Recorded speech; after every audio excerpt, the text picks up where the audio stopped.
Jeffrey, we did hear the president on that hot mic saying that he wants to send U.S. citizens to El Salvador, urging the president to build a bunch of extra prisons there. Remotely constitutional? Not as far as I'm aware. You know, there are laws about how we punish people in this country. You know, Title 18 of the United States Code defines criminal laws in this country, defines the kinds of punishment, and there is not included in Title 18 send someone out of the country, much less to a hellhole prison in another country. It just doesn't exist, that authority.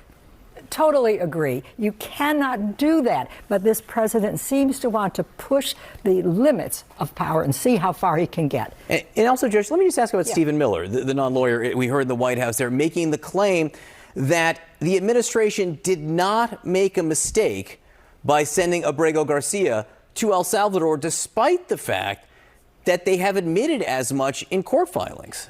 Correct. And as you pointed out, there's no evidence that this man is a member of the one gang or the MS-13 gang. Neither of them. There's no proof. There's no evidence. But people seem to be operating on innuendo, not evidence. So it was wrong, and they admitted it was wrong. And there's no way out of that. But they do now appear to be trying to change that. I mean, what Stephen Miller said was, as the judge said, 180 degrees different from what the U.S. attorneys, the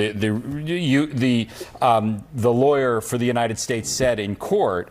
But they are now trying to present Mr. Abrego Garcia as the criminal that the government acknowledged just a few days ago that he wasn't. Can I just ask, you both seem to agree the Supreme Court may have been more deliberate in its language than a lot of people are, analyzing here.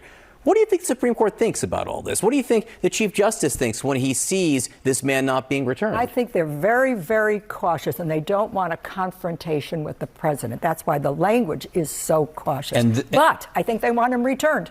Well, but I also think they do not want an international confrontation that they cause, and they will be very deferential if El Salvador says we are simply not turning him over. I bet this Supreme Court will say, well, there's nothing that can be done in that case. You don't think this man is coming back? I don't think he's coming back, basically, I'm still ever. hopeful.